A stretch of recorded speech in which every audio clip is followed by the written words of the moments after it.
Vítám vás u dalšího videa. Tentokrát je to z Minecraftu na počítači. Jsem tady s Vanesskou.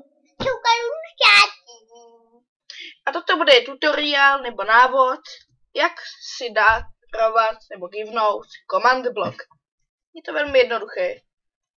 Dáte tuto divnou čáru do boku, teď nevím, jak se to nazývá. A napíšete give. Jo, lomeno se to nazývá. Lomeno give, vaše jméno. Já se tady jmenuji Filip. Píšete co mama and. A protože Minecraft neumí, když je to jedno jméno, command block, tak tam Minecraft nedělá mezery a musíte tam dát takovou divnou čárku dole. Napíšete block. A to enter a máte command block, takže to je všechno.